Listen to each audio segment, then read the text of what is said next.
And welcome back to another episode of Pokemon Knowledge. On today's episode, we have a very special guest. We have DaGreenShiz.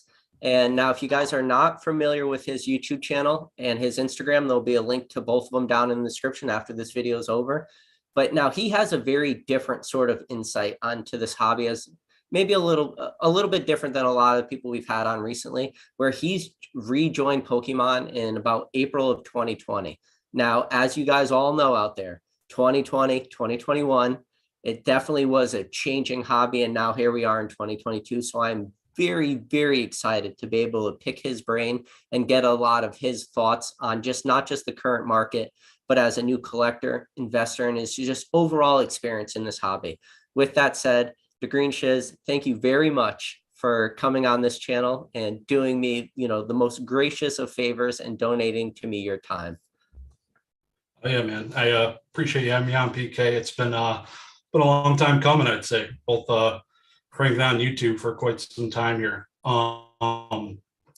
Yeah, so my name's Josh. DaGreenShiz is the YouTube handle, Instagram, all that jazz. But like PK had mentioned, I've been collecting recent. I started back in '99. My parents threw away all my cards because I did something bad, so they tossed them all, and I played the games. Pretty much got out of Pokemon. I played competitive Yu-Gi-Oh after that. I played that, so I didn't really get out of card games. I had a really good friend that stuck with Pokemon, so it's always kind of been there. But it wasn't until 2020 when I kind of got back into Pokemon. I started the YouTube channel by cracking World of Warcraft trading card game packs, which was like almost 300 videos ago. But yes, got into it in 2020, right in the hype, just started buying and selling and just building a collection with the money that I would get from selling.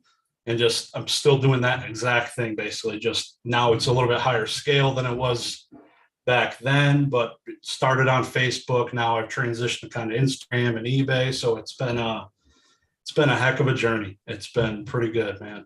Yeah, no, that's awesome. And, the reason why I want to have you on this channel too, is because you seem to have really dove, like head first into Pokemon. And I'm always very excited to see people a little bit newer to the hobby, like dive head first. And, you're pretty much surrounding yourself with everything I would hope people, in your situation would do. You're going through the history of sets, history of cards. You're not only going through that, but you're finding your favorites. You're rediscovering this hobby. Now, well, I guess you could talk a little bit about like what your favorite Pokemon is, your favorite card, because I think you've been going after a lot of those type of cards, and even those cards, what you've been collecting and acquiring, have all very interesting stories. And some of those cards from some of your videos seem to be very rare, like one of ones. Yeah. Diglett is always going to be my number one baby. I got a vast Diglett collection that nobody can touch. But because you might be the only Diglett out there. No, there's one other guy. He was on Dan Ketchum's Collectibles. Or no, it was Get the Greg Games. There's a bunch of them in there. But anyway, Zapdos has been my primary go get. So he was the first ever PSA 10 slab I ever bought. That was my legendary collection, reverse hollow PSA 10. I'll never forget the day. That was crazy. But pretty much, like I mentioned, I've been buying and selling through the hobby. And usually when I have extra money, I buy Zapdos cards in PSA 10s or Beckett black labels if they're available. So I have amassed. Yeah, exactly. There's not a lot of them. And when they come up, I want them. I'm not a big Beckett slab fan, but the black label, there's something about it. Everybody loves the black label. It sells unlike anything else. You look at the modern cards, like modern Charizards and a black label are selling for, like the Hidden Fates Charizard, I think it's still $5,000 plus or something absolutely insane. That's a tough ball. And that thing's pop. It's probably pop 20 in a black label, I'm guessing. Something pretty high. Yeah. But yeah, I bought a couple of black label chickens, electric chicken Zapdos cards. The first one was almost a year ago. And I just bought one in this last golden auctions. I'm going to show it here. But I just bought this one. This is the corrected artist. So it's not the Aoki Air. That's the super common one. So I bought this one. It was like $1,200. And there's a chance it's a pop one for this corrected art. So haven't found the other black lip. Yeah, just for the people out there that might not know, that's from the Power of One movies. I think it's 2000 or 2000, 2001, one of those years. There was like the 3 legendary bird. They were movie promos. They came individually sealed. There was Articuno, Moltres, and then that Zapdos. So I will tell you what, though, that card is one of the very last of the Black Star promos that you're still able to buy in like pretty large lots. But I do like the fact that you're able to get it in a black label. Yep. And I don't. Yeah, there's 2 of them currently in a black label. So it's not Aoki Error. One. I don't know. So I'm hoping this is the only corrected one. And the other one's Aoki. It was graded a long time ago, but I'll know soon, hopefully. Yeah. But the other one, just to show it, I guess, was my Japanese Rocket Zapdos.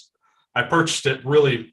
I love the way it matches the label, just like all the Zapdos cards will. Like the gold, the black, it just goes together. It looks awesome.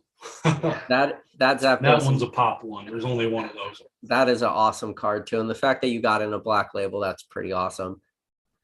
Now, so I brought this up. This is I don't know if you could. Let me move my screen a little bit. I don't know if you could see it, but it's a Zapdos. So it's a shadowless Zapdos, but one of your Zapdoses, you showed a print line on it. And this Zapdos has the exact same print line as the one you have.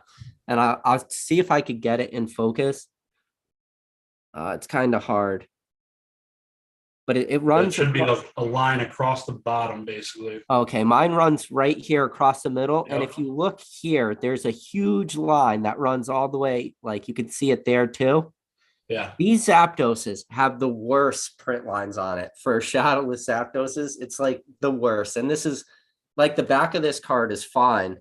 The only problem is that print line. So I just never even like thought to get it graded. But now with this market, you could probably get like a shadowless Zapdos with a huge print line graded, and somebody would buy it. Yeah. Are you selling me that card? No, probably not. I don't really sell any raw cards. Yeah, Skyridge cards. Heard you like those. What do you have in Skyridge? Let's talk about. No, I got some random, just miscellaneous bulk cards laying around, but nothing like drawing a blank. Echo-based collectibles, Joe. The gentleman, he's got. I know his name. I'm trying to think of his YouTube. Yeah, Echo-based. Yeah. He has a bunch. Yeah, he's got a handful of Skyridge. Holding that over your head. Oh, I know. One day I'll be able to acquire his. But with that said, so with those cards you're buying, I mean, we're talking some relatively heavy hitters. Now, you're also doing another thing is that you're not just acquiring all these cards because you just said you're a big Zapdos fan and you're acquiring these cards for your collection, but now you're also selling some because like you had mentioned in one of your videos, you had owned 2 shadowless Zapdoses, both PSA 10s, and you were able to sell one of those. A lot of people, when it comes to cards in their personal collection, aren't able to start selling cards. So how have you been able to navigate that part of your hobby where it's like, okay, I'm a big Zapdos collector. I want these cards, but at the same time, I'm willing to let them go too if the price is right. Yeah, it's basically that. It's really hard for me. I absolutely love. I got so many things just I don't want to sell, but I do have eBay where I list pretty much everything, and the cards I don't want to sell, like the Shadowless Zapdos, first edition PSA 10 Zapdos from Fossil I just sold. I list the cards I love high, with usually no buy it now offers, or with no offers accepted. So it's pretty much they need to buy it at my high price or send me a message. Sure.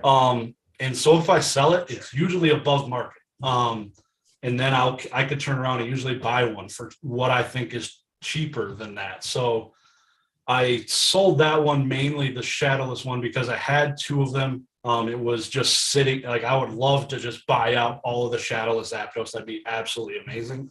To own probably 30 PSA 10 shadowless, and everybody's got to come to me for it, and I own the price. But it's not really realistic. Yeah. So I gave up on that dream, and basically just, if I have an extra one, or if somebody's coming to me with an over the top price, I'm willing to sell it. I think if my YouTube ever gets bigger, I won't do that, because people want to maybe just buy cards off me no matter the price.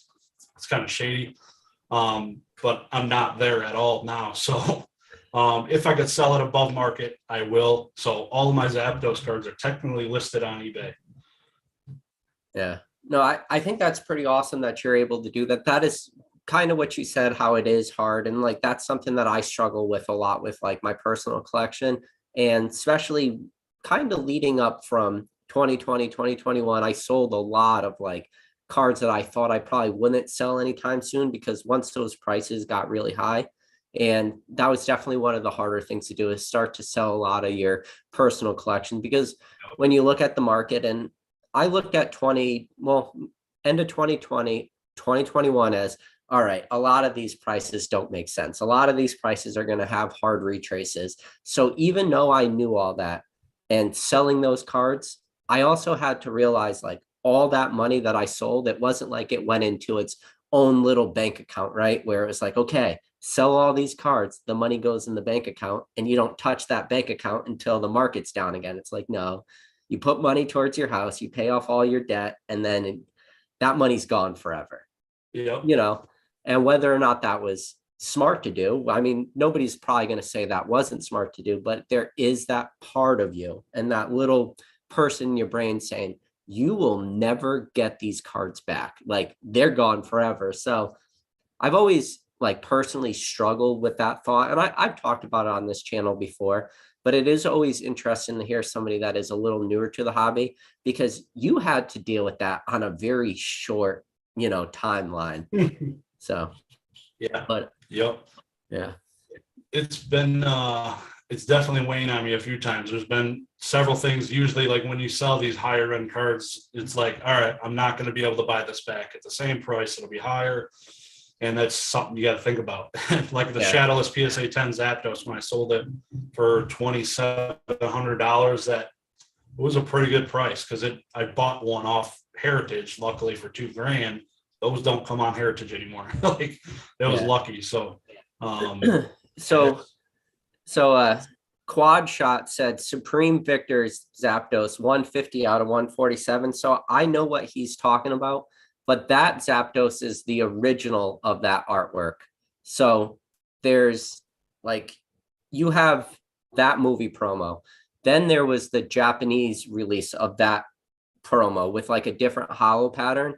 But then there's the other Supreme Victor's hollow Zapdos, which was released, because I guess technically your Black Star promo is number 27, right? Yep. So there's the Black Star promo, which is like the equivalent for Japanese, but it's like, it kind of looks like this Zapdos a little bit, but like more boxy. And the Supreme Victor's one is that one. That was the English release of that Japanese promo. So I know what Quad Shot's talking about with the Supreme Victor's Zapdos, but it's not the exact same artwork as the movie promo. Like, do you have the Japanese one to show them that? Because the Japanese one is the same exact artwork as that. The web series promo? Yeah, the web series promo is the same artwork, which is different than the Zapdos Quad Shot is talking about. But I do know what he's talking about. The Supreme Victor's one's a secret rare, right? Yeah, it's the 150 out of 147. So Supreme Victor's has a Zapdos, Articuno, and Moltres as the 3 secret rares. Yeah, so that's the Japanese one. That's the web version. Wow, if somebody told me I was going to talk about Supreme Victors tonight, I would have told them they're probably mistaken. Leave it to Quad Shot. Yeah, but so anyways, I guess thinking of Supreme Victors. Supreme Victors came out in 2009. So how have you been doing, like kind of going back now through the history and stuff? Because so when did you get out of the hobby to when you got back in? There's always that huge gap, you know? So how have you been really like enjoying just studying the sets, enjoying the cards, understanding the releases for all this stuff? Yeah, I when I first got into it, I was set collecting. I was building these binders with all the sets, and I stopped in about a year ago, probably. It got too much, but yeah, I like looking at. There's a site, I forget what it's called, Pokelector.com. I go to that site, and you can look at the full set list and all the arts of every card. Sure. So I've done that a lot. So I'm pretty dang familiar with most sets. So I've picked out which arts I like for some of the mid-era sets, and have kind of zeroed in on some of those. And that site was huge for me just because I missed so much stuff. Just even evolutions. When I got back into it and checking out evolutions, I had a couple things from 2016, but it was just in my Yu-Gi-Oh binder from way back. So yeah, it's just, there's so much to learn. I'm still, every day I find new cards from 2018 I've never seen before, because I haven't seen everything on the website, but it's pretty cool. I'm fortunate, I feel like, just because I have yet. Like if I see a box break from 2017, I couldn't even tell you what set, but yeah. if I see a box break, I'm like, those are all new arts for me. Like it's pretty cool. Yeah. So my last live I had before I had you on, I had IVR on, and she's like a TikToker. But one of the things that I had mentioned to her, which is the same thing I'll mention to you, is I talked to her that I was jealous, with where she was in the hobby. And it's the same thing. Like I'm jealous of where you are in the hobby right now, because the next 2 to 3 years for you in this hobby is going to literally be the most exciting time in the hobby for you, because you're just now starting to peel back the layers. And I think you're moving at maybe a little bit faster pace than I would say a large majority of the collectors out there. But even at that faster pace you're moving, as you start peeling back the layers, you start like, you're going to rediscover all this stuff, or just discover it for the first time. And it's just going to be this amazing experience for you. That's why I'm like super jealous. No, I have not opened many boxes on my YouTube at all. Even I don't open many packs, even modern. I don't open. So even maybe even further than 2 years out, I'll still be able to go look back at some of these nostalgic things, and it'll be awesome. I'm like, it's really looking forward to it. Honestly, it's crazy. Yeah. So on one of your there's too much Pokemon out there. Oh, yeah. Well, there can never be too much Pokemon, but there is always a lot of Pokemon. But on one of your more recent lives, you were talking about that you want to start, potentially getting some agreements with distributors that maybe start doing that route. Now, for anybody out there that wants to do that, I say good for you, go for it. But that's definitely a tough route. Are you really ready for that kind of grind too? No, I don't think so. For me, it's more of like, I don't want to be the guy working towards allocations. I'd rather be the guy they have in their back pocket where they have a bunch of leftover inventory, and they're like, hey, nobody's picking this up. Come take a look, and you have like a $5,000 or $10,000 minimum. You can have the pick of the litter because nobody's buying this. That's kind of what I want to do. It's like, thinking about it more after that video, I don't want to be the guy buying all the pin boxes. I don't want to worry about allocations. I think it's more of just like what I said. I want to, and it might be hard to do, but I feel like that's something beneficial to them, where I'm not taking away from their allocations. I'm the guy that could say, hey, the doors are open now, come shopping. Let's make a deal. You need to spend at least $5,000 or $10,000. Take what you want, what's left. Yeah. And that would be awesome. That's what I'd want to do. And that way I can pick and choose kind of which sets I want. Obviously, if it's a banger set, it might not be available, but then I can just walk away. So I'm going to see if I can do that. I'm pretty good at sales. I work in sales now. So I'm going to make it happen. That's my goal. Yeah, I don't even know how easy of a route that would be, especially in today's modern market. Maybe that was possible like a couple years back, but uh so kind of what you've been doing too, which I've been pretty fascinated for, is you've been going after a lot of like pre-graded stuff where a lot of the suggestions and a lot of the advice I give to a lot of people out there is, you should really try your best to grade your own cards, pick them up raw, because once you pick them up raw, that's when you really start to learn grading skills. When you actually get the raw card in your hand, you look at it, you send it away, you think you're getting a PSA 10, you get a PSA 8. You get a lot of like some of those real hard reality checks, but they're also like great lessons to be learned. But you're also doing that also. You're not just buying raw, or buying graded, but you're also going raw. And then one step further, which very few people kind of have the balls to do what you've been doing, is you've been doing a lot of cross grading. You've been doing CGC to SGC, SGC to PSA, PSA to CGC, which is one of the most ballsy crossover plays I've ever. And I should put a disclaimer right now to everybody out there watching. Please do not cross grade your PSA cards to CGC. But do you want to kind of talk a little bit about like that experience for you and a lot of that cross grading? Yeah, yeah, it all started just grading raw cards, and then after I started learning the differences between, it's basically just been CGC and PSA I've graded with.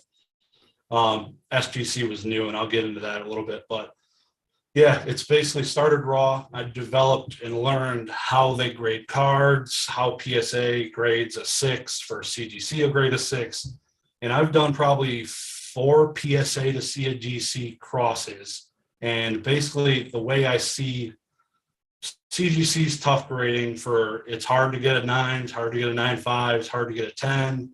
But they're a lot easier grading for binder dings, bends in general. They're easier to get 8s in. Like a PSA 8 is easier, way harder to achieve than a CGC 8.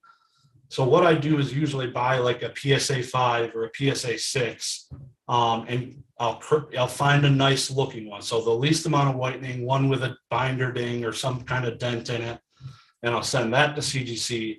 And I'm batting 1,000 every time it is upgraded. So I cross graded one Shadowless Blastoise PSA 5 into a CGC 8, Shadowless Charizard from a 5 PSA to a CGC 6.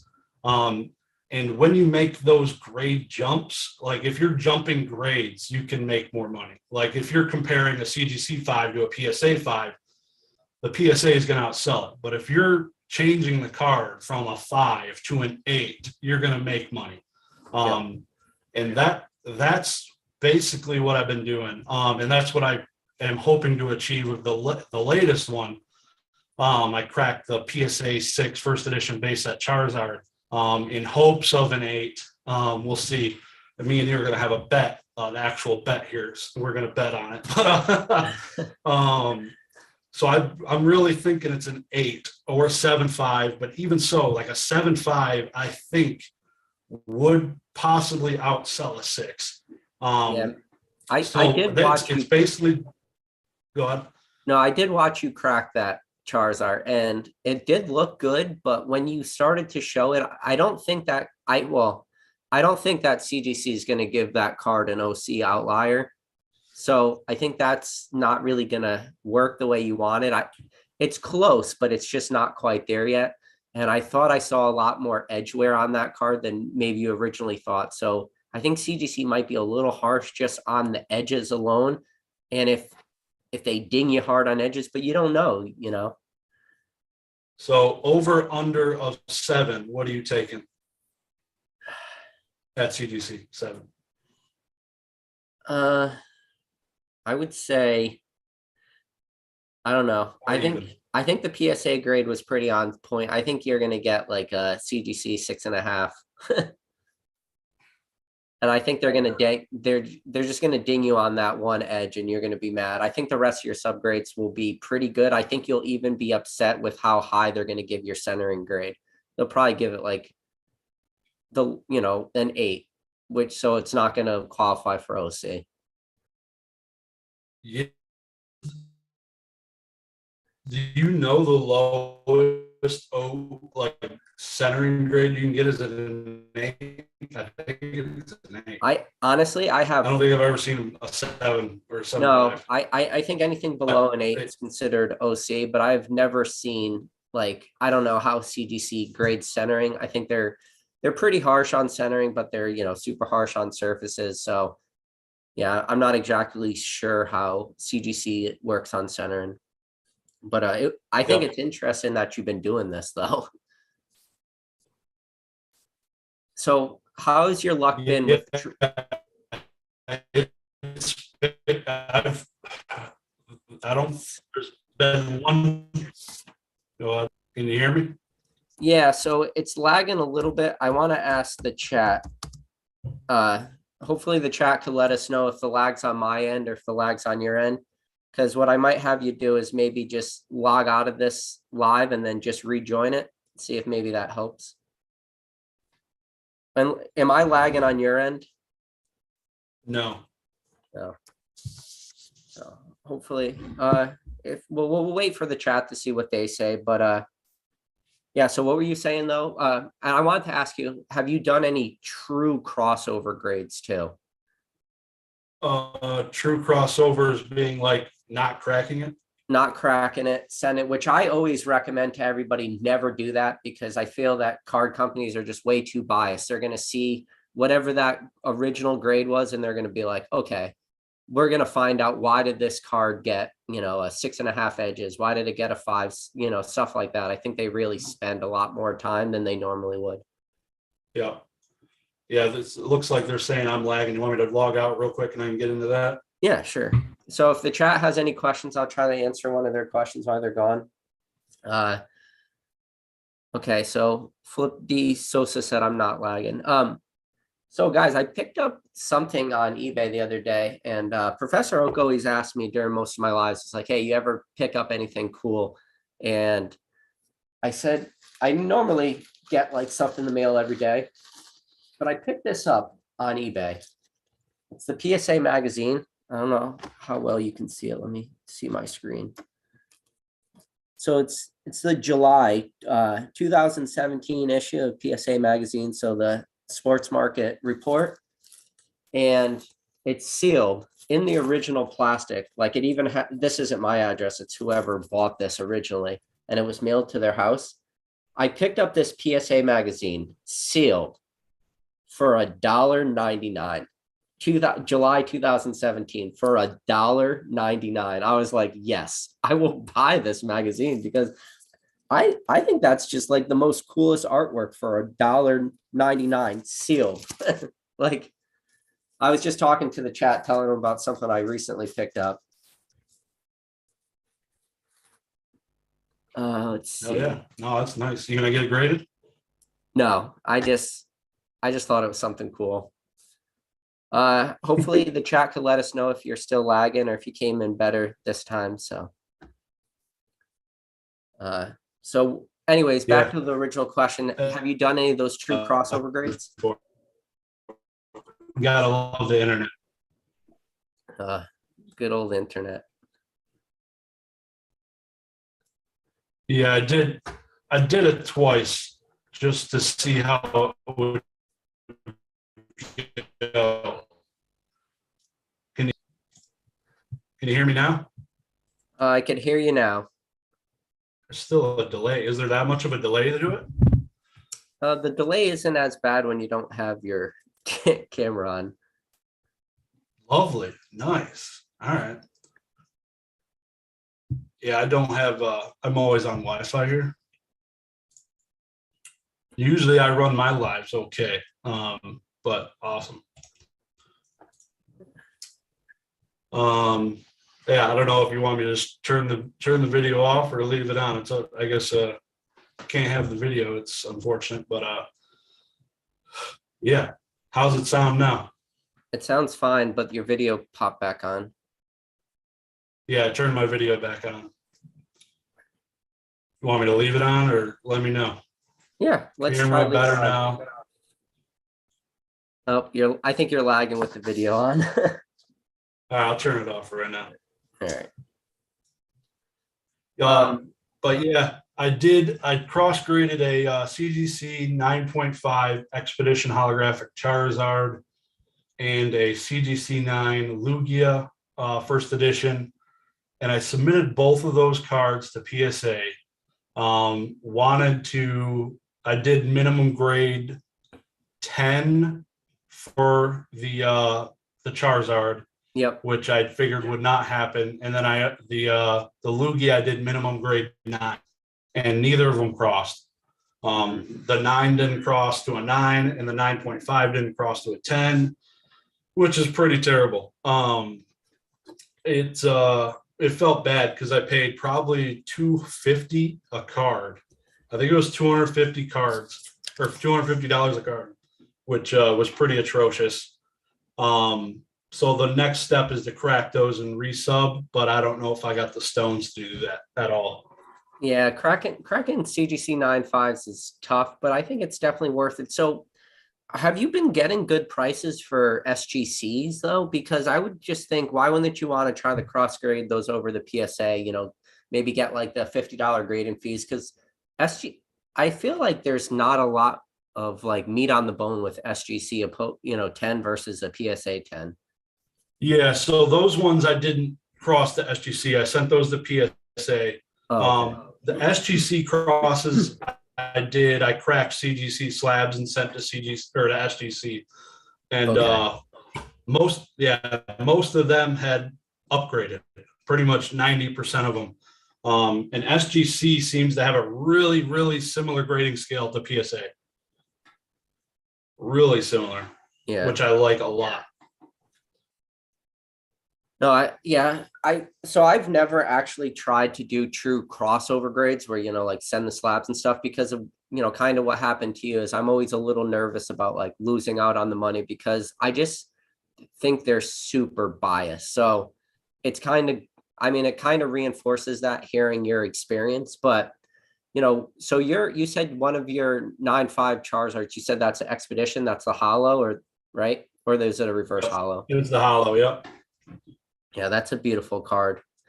I would crack it. I would crack the CGC and just see if you could, because what's the price difference between a CGC 9.5 to a PSA 9?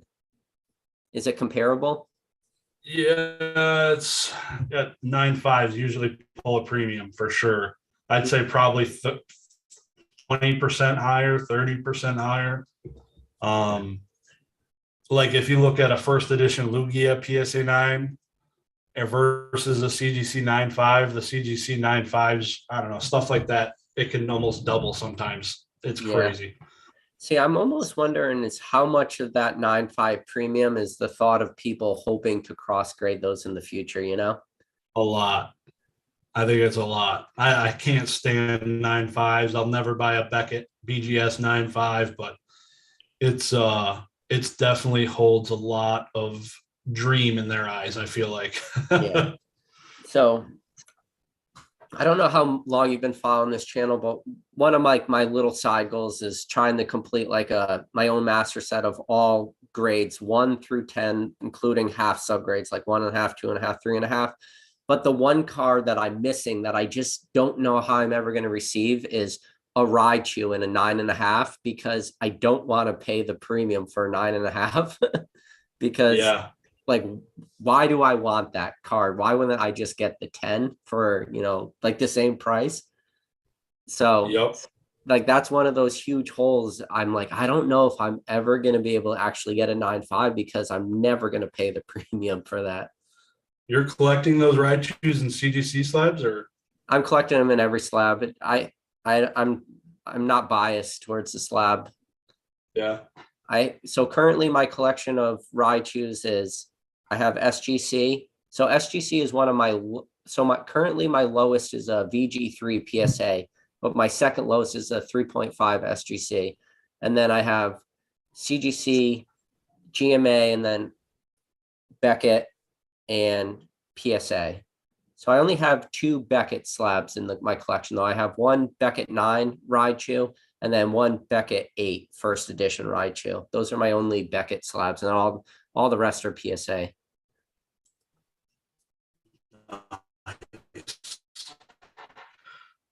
Very nice. Yeah, I haven't done any of those 1 through 10 collections. It's basically just chasing the 10s myself. Dude, it's a fool's collection. I'll tell you that much. It's a fool's collection. It's crazy how much you'll see PSA 1s pulling some premium. Those will outsell 2s and 3s and probably 4s almost. Yeah. So probably, I would say probably 2 to 3 PSA weekly auctions ago, they had a Raichu PR1 PSA. And I was like, all right, I'll finally be able to like knock another one off the list, get the one, because right now I'm missing 1, 1.5, 2, 2.5, 9.5. Once I complete those, I'm done. So that's really only like a couple. I'm only 5 cards away from completing that set. And and I was like, all right, I'll knock off the 9 or the 1, and then I only have 4 left. Nope, no luck. The card ended up selling for like $55 or $60. It was crazy for a PR1 because just like you said, there's that weird buyer pool out there that's eating all these things up. Yep, that's exactly it, man. Yeah. Cheval says, here we go, everyone. Guys talking about base set Raichus. Yeah, I've been really, really shilling that card for the last decade of my life. Streams off the rails now, ain't coming back. Yeah. But everybody says every time he says Raichu, take a shot. If you went back through every video I've ever made and took a shot, you'd be wasted. There you go. But so what are your future collection goals? Now, and this is something that I really wanted to bring you on the channel and ask, and not just about your future collection goals, is I really want to know, where do you want to go with this hobby? Because like I've already mentioned earlier in this video, you really dove into Pokemon head first. And like, I respect that from any collector, any, buddy who shows true passion. And I think from watching your videos, you have shown a true passion for this. But now knowing what you know, looking at the market, because when you joined, the market did nothing but go up. When you got in April 2020, the market just had a upward trajectory. Everybody had a rocket strapped to their back. So now that you're starting to see a little bit of the dip, and I'm sure not every single card you bought, especially because you're buying more graded, and there's no way every card is probably worth the price you paid, but you're still going full steam. And I respect that so much. But now I want to know, where do you want to go with this hobby? Where are you hoping this hobby brings you? Yep. Yeah, first step is buying an Ethernet cord. Hope that's my that's the dream right there. I'm gonna afford one of those one day. It'd be like a 200-foot long Ethernet cord to reach my router. But besides that, I have been working towards PSA 9 first edition base set. I've slowly been actually buying every single one of the 102. I need about 7 of the hollows. I have the Blastoise of the big 3. I need the other 2 and a couple of the smaller hollows, but I continuously buying Zapdos cards, more of just the Wizards of the Coast era, not really chasing much past there. There is a few I need. I need like the base set 2 on Legendary Collection, hollow, non-hollow, and those are the main 2 goals as for collecting. So I do have collection goals. I do sell stuff through eBay, not to fund it. It does help fund it. I have a full-time job. This is a side hustle essentially, but between my job and my side hustle, it funds my addiction. And Pokenomics knows all about that. I loved his addiction video, and it hit me really hard in the stomach. Yeah, it's those are the big 2. I don't see myself collecting much outside of those. I have started collecting some Yu-Gi-Oh cards lately, because I did play that a lot longer than I did Pokemon competitively, and have been collecting a bunch of those in SGC type slabs lately. So that's the third leg to the tripod, I guess, for my collection. I find that really interesting. So why do you say you don't see yourself collecting much outside of those? Are you just talking about Zapdos at that point, or are you just talking about you're really only going to stick with like Wizard of the Coast sets? I can't say that because I definitely love myself some Galarian Zapdos.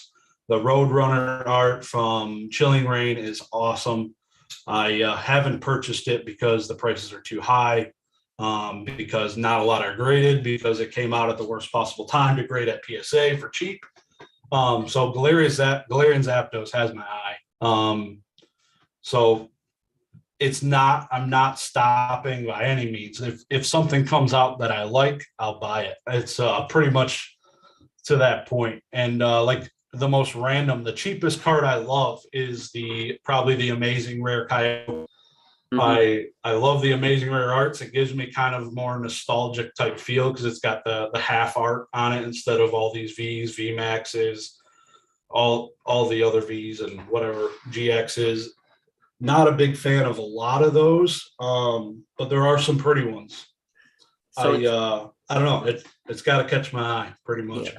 So it is interesting that you go to the Mason Rares. So I mean, I like the Mason Rares because one, I really like the Vivid Voltage Amazing Rares with like the watercolors and the colors busting out, and they're very similar to like the original feels of like Gold Stars. You know how the Amazing Rares are busting out the border, and the colors are busting out of these Amazing Rares. But now, do you find yourself looking at maybe like the Gold Star cards, some of the first cards that ever do similar, bust out the border like that? Do you start to look at those cards, or are you not really quite there yet?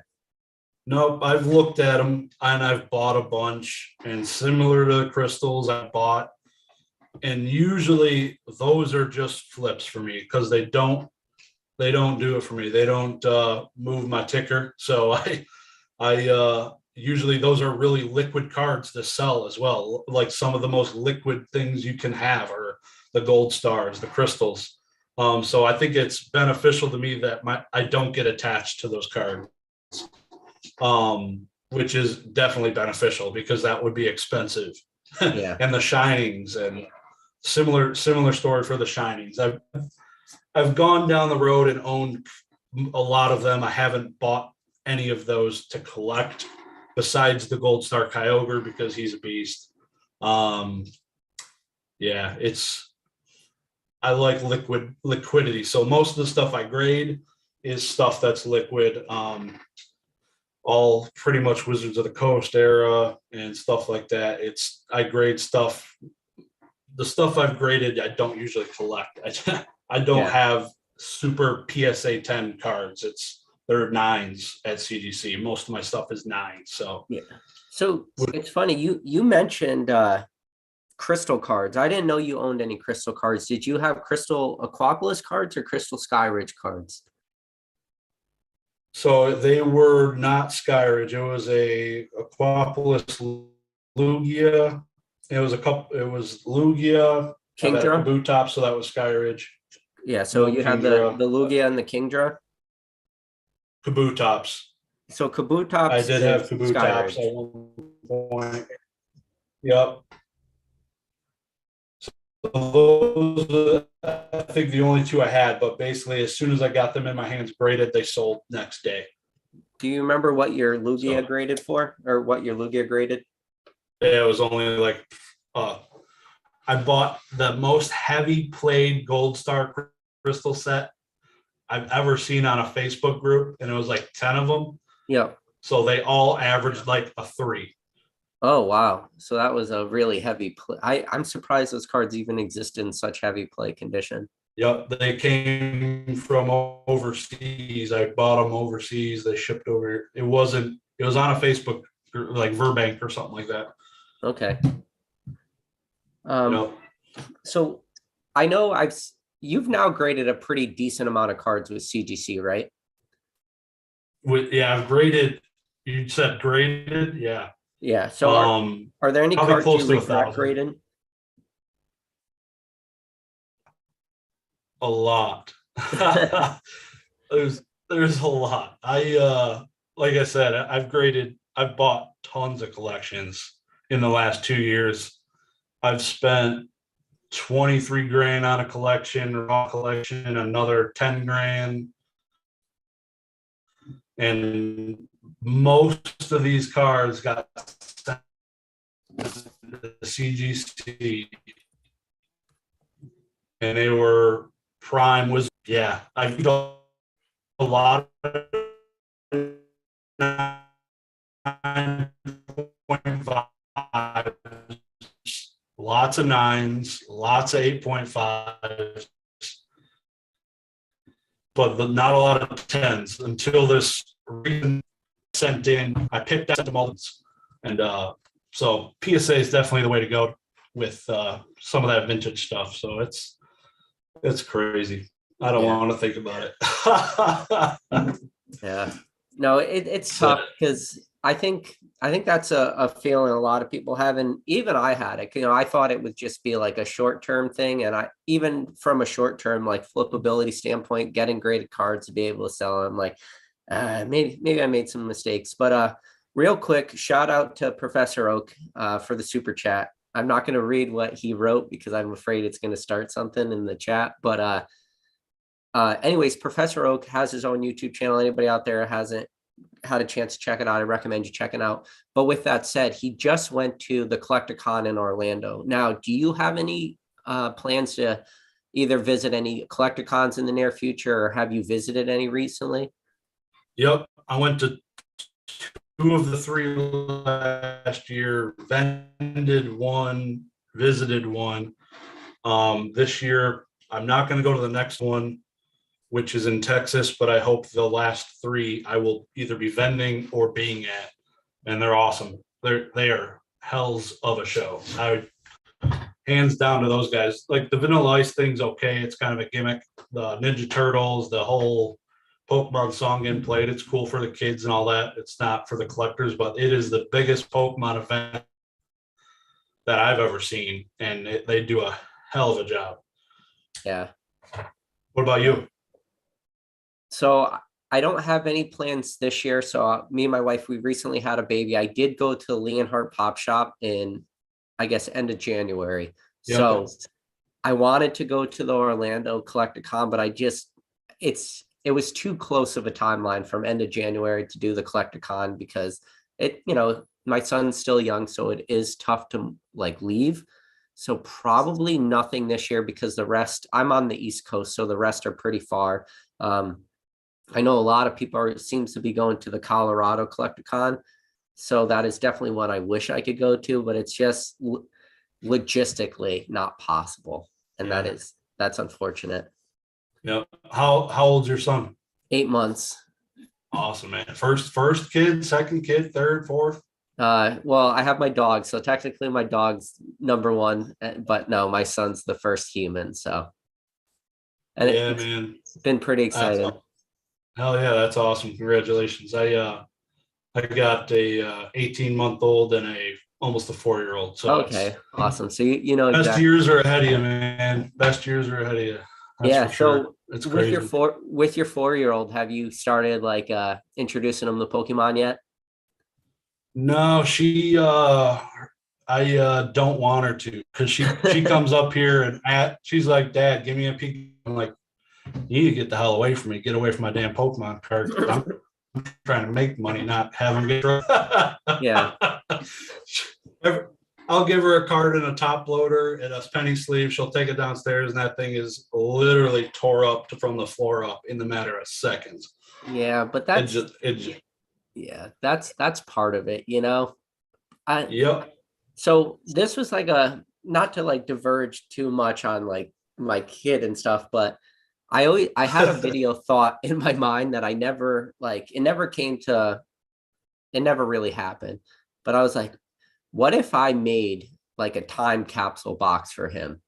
Something that I thought would be like collectible or investable in the future, like 18 years from now. Because I don't know about you, but I could speak for myself. Like I am super bullish on the longevity of Pokemon, right? So I think 18 years from now, Pokemon's still around. Price points are way different than they are today.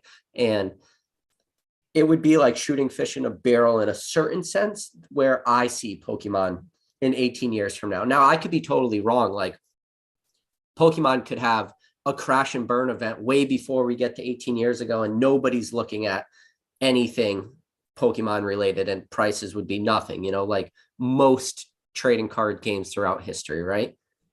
But I'm bullish. So I always had this thought process in my mind of what if I like made like a collectible time capsule for him. So when he turned 18, I could give it to him and be like, you could do one or two things with it. You could continue to hold on to it, and this will be something collectible for you, or you can go out on the eBay of the future, or eBay if it's still around, and sell all this stuff and have a ton of money, hopefully, when you're in college. What do you think about that? I think it's probably a damn good decision. You probably should put a couple of Evolving Skies boxes in a crate and bury it into the ground.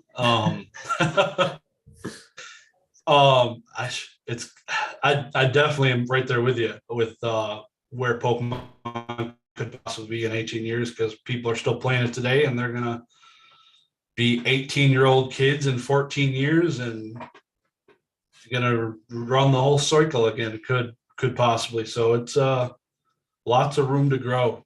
Yeah. Honestly, it's pretty wild.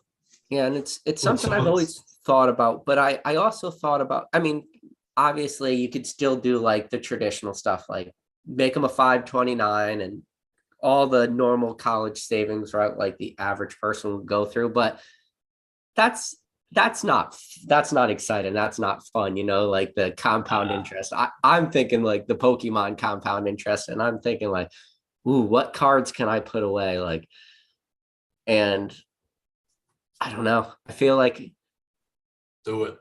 Like and prices are relative for people, right? But I'm like, even if it's a little bit amount of money, and I'm thinking like $2,000. Maybe some people out there will hear $2,000 and be like, that's way too much money to put away in Pokemon cards for the future. And maybe some other people out there be like, $2,000 is absolutely nothing, but right. Like that's the dollar amount I have in my mind, just something to like a box. And I'm like, man, I could put like, with $2,000, I could do a lot with $2,000 in this hobby. Yeah. And I would be buying my own cards too, if that makes sense. So like they would just be cards from my collection kind of getting separated, where I'm like, okay, this card will never get sold. It's going in this box, and it will be, hopefully, but 18 years, when you think about that, is a crazy amount of time. Oh yeah, it is. You're gonna have some Pokemon collectors retiring. Yeah. Possibly. Like that'd be like late 40s, 50. Well, yeah, there'd be some young 50s, and could be really interesting where it could climb, because that's all I look at comics and Wizards of the Coast, Magic the Gathering, who's turning 30 next year. Some of the prices of their boxes and cards are just, it's crazy. People say they don't collect Magic the Gathering, but man, some of these prices achieve astronomical numbers. So there's it's got a lot of weight, a lot of growing that could happen, a lot of speculation. Yeah. So I want to read one of the most recent things in the chat Smitty said, because I think this is kind of a hot take, and I would love to hear your thoughts on it. So he said, Pokemon needs to be better. Celebrations was a joke. Way too small of a set. Pikachu logo. Legends Arceus is very bad. They need to focus on quality over quantity. Now, I do find that as a very interesting comment, because I think Celebrations was exactly what it needed to be. Celebrations was a small specialty set, which is something because this is the thing a lot of people were complaining about, was that sets were too large, and it was going to cost way too much money to complete a master set. I think Danny Phantom very recently put out a video just about Brilliant Stars, and we're talking thousands of packs to complete a master set. Fusion Strike, thousands of packs to complete a master set. Evolving Skies, thousands of packs to complete a master set. Celebrations was a small set, 25 cards with the subset, with being like, and it was very attainable for people to complete that master set. Now, celebrations also, a lot of the things people were talking about for the ininvestability of celebrations, two things. One, a lot of it was going to be printed. But number two, it was going to be printed for a long time. And I feel like celebrations, Pokemon went out of their way to tell everybody, no, we're done making celebrations. Like there will still be product probably trickling in, coming out of warehouse and stuff, but we're not selling this stuff anymore. Like celebrations is over. Now, whether or not what Pokemon said is true or not about celebrations, it is very fascinating that they came out and said that. So to answer the first part of your question, what are your thoughts on like what he just said about celebrations? Yeah, so I'm right there with you. Like similar, SM Pratt was the same way. He liked that they brought it back down to earth and people could actually complete a set by just buying packs and not having to trade or buy cards. I think people get lost and they look at the numbers from Danny Phantom, like, oh, you actually need to open 2,376 packs to complete a master set. If you're just opening packs, not trading, like the Pokemon trading card game says you should. Like that's absolutely like there's nobody opening 2,300 packs to complete master sets. I don't think. It's a lot of people do a lot of trading still. But yeah, it made it possible to where you could buy probably 100 packs or 150 packs and you could complete the master set, which was pretty awesome. I've not opened many myself, but it is a pretty cool set, very nostalgic. I'm glad they reprinted my Rocket Zapdos. Very appreciative of that. Yeah. But and I thought think that they was nailed it.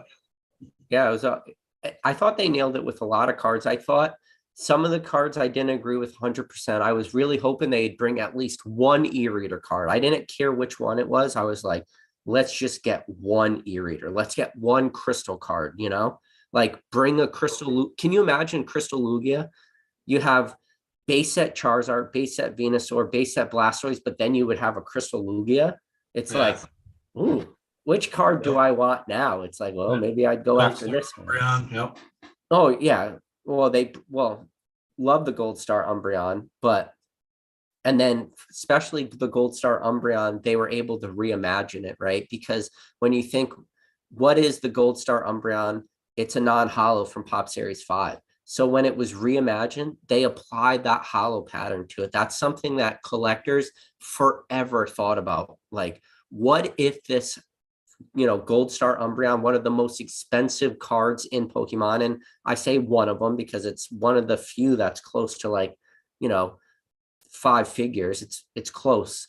Now, they were able to reimagine and they applied a holo pattern. They applied this texture feel. So a lot of like the older collectors or the people that understood what Gold Stars meant, understood what Pop Series 5 meant. Because like when you think about Pop Series 5, it's like, what does that represent? Like to me, I have a special feeling for Pop Series 5 because the one thing tough about like vintage is everything is weighable.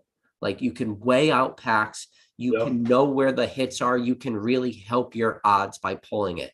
Pop Series 5, it's like it's the most true chase out there. And the reason why I say it's literally like from the bare bottom of my heart, the most truest chase out there, because one, it's 2 cards per pack. Your odds of pulling it, the numbers thrown out there is like 1 out of every 40 packs. So it's like the definition of the chase of this hobby. So I always was like in love with that card immediately when I saw it. You got one? What? You got a Gold Star Umbreon? The original Pop Series 5? Yeah. No. It's overrated. I don't, but I got plenty of stories though about when I passed over on them. So you don't know though. Yeah, you never did. Yeah, I passed on Umbreon Gold Stars in 7s, or conditions I thought were like 7s, 8s, because I was like they won't grade 9s or 10s. Yeah.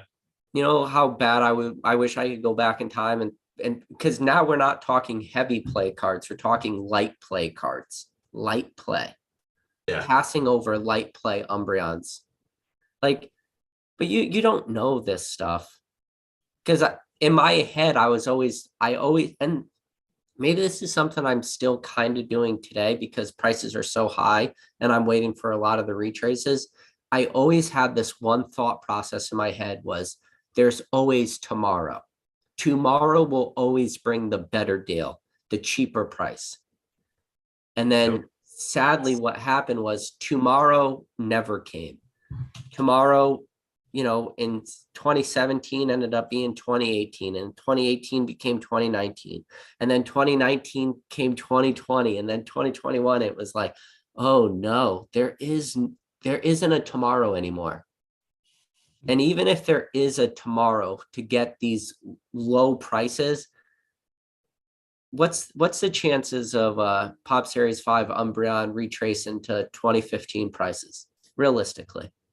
Probably not great. No, slim to none. They're getting in collector hands, and Yeah.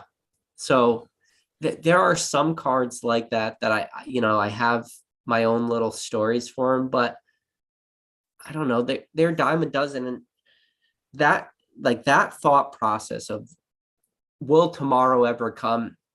It's like one of those real strong questions that I always have for this hobby when I think everybody is waiting for the crash.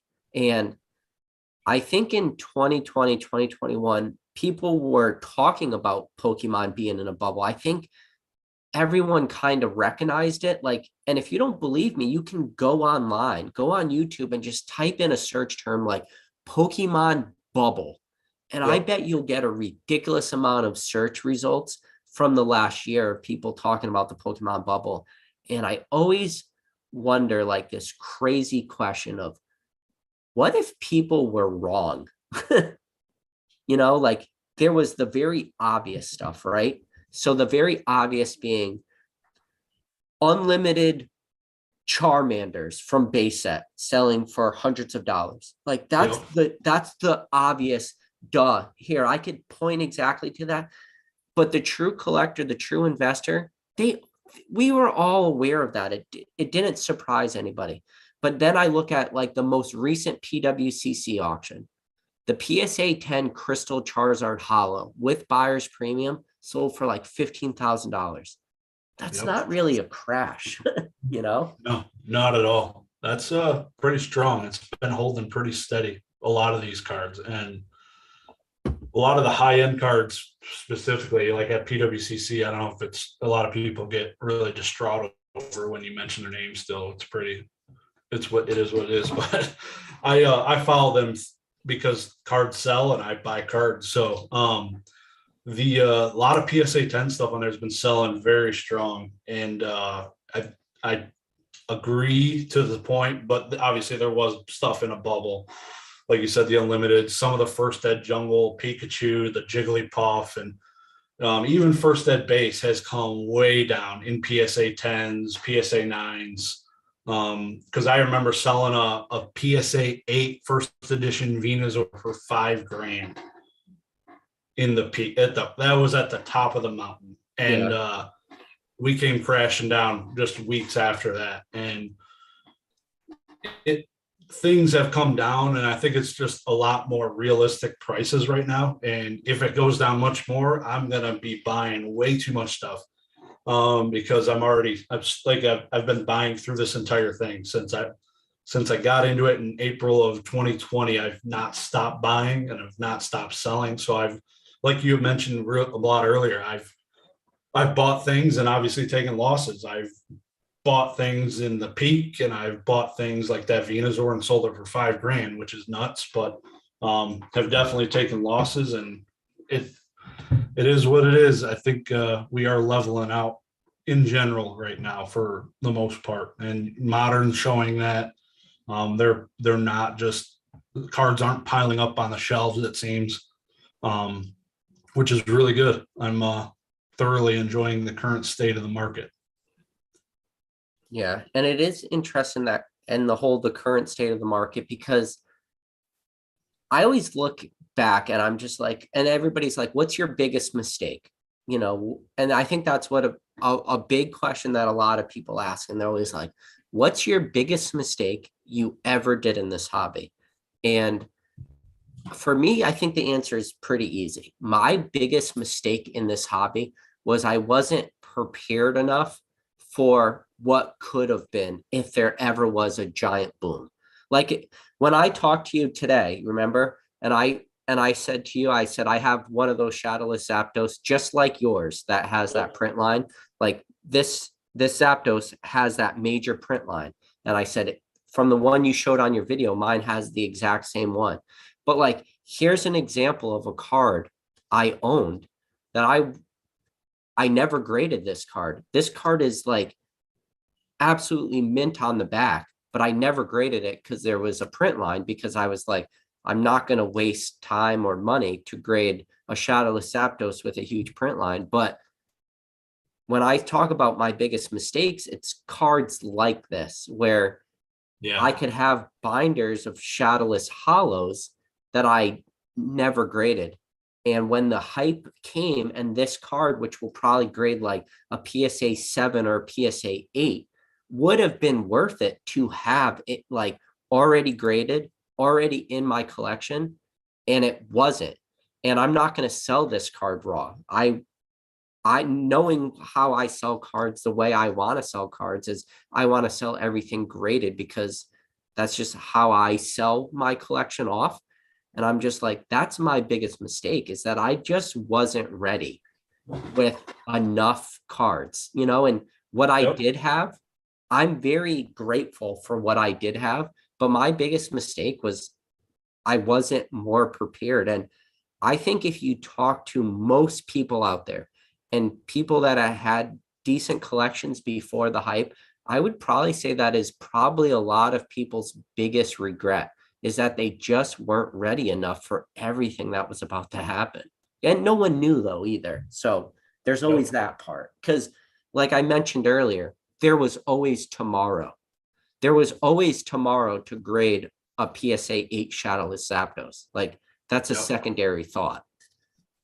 So exactly. Yeah, I definitely was one that never saw any of that coming, because it all happened 7 months after I jumped into it. So it was wild to watch the original Logan Paul box break live, and then just madness ensue afterwards. People hitting each other at targets and stuff like that. It just just to go real quick on what you're saying, being prepared and stuff. I think that's another reason why I was looking into PWCC a lot, maybe wanting to dump stuff there. I was really going to do it when they're on eBay. I have not yet pulled the trigger on that. There's not as many eyes, but there are still stuff selling good. But I think that's the reason I listed and have a lot of my big money cards on eBay. That way, if something ever pops off at the click of a button, I could send it into an auction or lower my price to sell it now. I want to be prepared and not have to go in and take thousands of pictures of all my cards and do all these posts, because that's the time consuming part. And I have that in back of me now. And that was the main goal of my eBay, is just to get stuff up there in case something ever happens and I need to move something quickly. It's there for me to click and do now. So that's why. Well, I know I was very lucky. Well, I don't use my eBay to sell like high dollar amount cards. I never have. I just don't really like, I don't know if it's like a liability factor of I'm afraid maybe I'll get scammed or whatnot, but it was just so easy to send everything to PWCC. And PWCC is where I sent all my cards to during the boom. And I've talked about it on this channel before, like my first ever submission to PWCC, I was like kind of nervous about doing it. I sent like a couple cards, and then that first auction happened. I saw what everything sold for. And then it was just like loading up large rate, flat rate UPS boxes, just as much as I could pack in there, like as, like comfortably as I could pack them, and just shipping, hundreds, 80 slabs here, 80 slabs there. And just like, that's how I was able to really liquidate a lot of my collection. So I wasn't in that position of what you're already kind of doing, where you're listing all your stuff, getting it ready. I kind of just let somebody else do all that work for me. Yep. No. Yeah, that's a huge benefit of PWCC, and I've been watching them very closely every week. I do my live streams on Sundays during their auctions, and they got something crazy going on. I love watching it. That's for sure. Yeah, I think there's going to be a little bit of I don't know, like a code to crack with PWCC, because I'm watching some of the sales. Like the first auction, the first monthly auction they did, prices tanked. Second monthly auction they did, prices skyrocketed, Yeah. And then I know you, and we could talk a little bit about your YouTube channel. So every Sunday night you do a live PWCC weekly auction where you go live, you show people like cards you're bidding on, cards you're watching, you talk about some of the prices of those cards. Now, PWCC does have this weird thing going on where some of their cards just moon in price, and then other PWCC cards actually tank and burn. So have you been able to like discover where that sweet spot is and what to sell with PWCC for the weekly auction? Because selling on PWCC has changed because they're not on eBay anymore. Yep, 100%. And it seems a lot of the high-end stuff on high-end being PSA 10, like there was a PSA 10 Venusaur and a PSA 10 Blastoise that sold for the same price at 30 grand, which never happens. Like just PSA 10 stuff just seems to get more eyes on it, and it does well. Even I can't even say PSA 9 first edition base because literally nobody's selling it. It has popped up maybe a couple times, a couple of cards here or there. But a lot of the high-end stuff, and then basically stuff that's sub $500 that's not extremely liquid, because they're having 2,000 cards a week sell. There's tons and tons of cards below $100 selling, and that's where I've been honing in on, like PSA 9 first edition base, PSA 9 first edition Legend of Blue Eyes cards from Yu-Gi-Oh!, the first English printing of those cards. A lot of that stuff's falling under the radar in my eyes. Some of the Yu-Gi-Oh! Cards going below $20 in a PSA 9 slab, and it's crazy, some of that stuff. And that's what I'm looking at, and I like to take the time, and I think everybody should if you want to, but I go through every single listing before the auction starts to place a bid on stuff that I think's low. That's impressive. Which is close to 90 pages of 24 cards per page. So I go through it like the day before the auction because a handful of people got bids in, and I bid on 9 pages worth of stuff, and I put in my 70% bid, and I can lock in and make profit. And that's what I've been doing, buying some lower end stuff. And yeah, that's my niche. I don't like, if I were a seller, I'd sell high end. PWCC claimed probably 400 slabs last week for free because they didn't get a single bid. Yeah, that's crazy. So, and, it's funny. I've watched a lot of those slabs because I'm like, you always could just sort by like lowest prices and stuff like that and what didn't sell. And I always think to myself, I'm like, why do people even send these cards unless they're really just sending them hoping to get that $10? Because a lot of that real low end stuff is either super low grade PSA or super low grade CGC. And CGC, if you got in at $7 for grading, $10 without having to pay any fees, the way PWCC's new auction platform is work. And I'm wondering if like people are just like, you know what, if I can make $3 on this card, I hit the jackpot. But they're not even doing that. No, it's it's every week is a complete mystery for PWCC weeklies. It's last week, I think it was last week, or it's this week, CGC, there was more CGC slabs for sale than PSA for the first time in like their history. So somebody must have dumped a bunch of them or something, but it's you never know what you're going to see in those weeklies, that's for sure. Yeah. So last week was the first week that my PWCC balance went to 0. I talked about that on one of my last lives or 2 lives ago. And Shed a tear? it was like a huge reality check. So I had to go down and pull together like a submission, and now I have like 23 cards in this week's auction, or not this week's, but the following week. So they haven't been listed yet. Yeah. But yeah, it was like heartbreaking to have that PWCC balance go to zero. Have you ever utilized their fixed price at all? I got a bunch of cards currently on the fixed price. It's just so easy, right?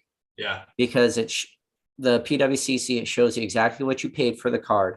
It shows you exactly what the fee is going to be to list it on the fixed market price. So it's so easy to determine what you want that final dollar to be, right? So, for anybody out there that's never listed on PWCC fixed auction, let's just say you bought a card for $20. It costs $5 to list it. So in order to break even, you need to sell that card for 25. But if you list it for 35, that other $10 is guaranteed profit. So PWCC makes it so easy for you, where to do stuff like that on eBay, it's similar to a buy it now, but you have to take photos of the cards. You have to do the listing. You have to ship it out yourself. You have to package it. You got to do all that stuff. PWCC is simple as like click, list. Yep. What about you? I've never submitted a single thing to PWCC, kind of like I kind of mentioned, but I do have probably 40 cards in my vault from purchases. Yeah. Yeah. So either I'll buy something at home, or I leave it in the vault. Is a fixed price. I haven't done an auction yet. Yeah. Weird. So it is the chat is a little laggy. So I'm probably gonna leave this chat open. We could just talk for like 5 more minutes, just because it is a little laggy, and I want to know if anybody out there could let us know if they're hearing like the same lag, but it's very choppy. But I just want to say, to you, thank you so much for coming on this channel, and I appreciate you. I appreciate everything you're doing, because I've been fascinated with how you've been growing your channel, because you've been tapping into so many different things. You're doing that live auction breakdown. You're showing a lot of your personal collection, which is something that it's a hump that I'm eventually going to need to get over. You talk about prices you buy stuff at. You talk about cards you make money on. You talk about cards you lose money on. And I think just all around what you've been doing with your channel has been very fascinating. And I'm very excited to see you continue to grow. I greatly appreciate it, man. Yeah, it's been, I started it all, like I said, opening World of Warcraft trading card boxes, just chasing a certain card, and basically wanted to just follow this journey of trading cards and have this to look back on as like a vlog, essentially. So I even vlogged my house when I sold it. So now I have a video saved on the internet. I could go look at my old house, which is awesome. So that was the main driver. I've done some YouTube-y type things. I opened my first ever mystery pack the other day from Pokeknowledgecommunications and got a jungle pack, and yeah, that's awesome. Not many of those types of things though. It's more of my collection, what I'm doing, what I'm buying, just vlogging essentially. It's my vlog life. Yeah, no, that's awesome. And for everybody out there who's currently watching this video, and to anybody out there who's watching this video after the fact, in the description of this video is a link to DaGreenShiz's YouTube page and Instagram page. I highly recommend that you guys click on both those links and give him a subscribe to both YouTube and Instagram. Like I said, I think his channel is going to grow a really lot, and it's going to be, like I said, very interesting to see where he's going. But with that said, thank you again for coming on this channel, and thank you again for donating to me your time. I can't thank you enough. Anytime, man. I appreciate it. I definitely got to have you on my podcast here soon, so we'll connect. And it doesn't require as much internet on my side, so we'll be good. Yeah, anytime you want, I'll be more than welcome. But for everybody else out there,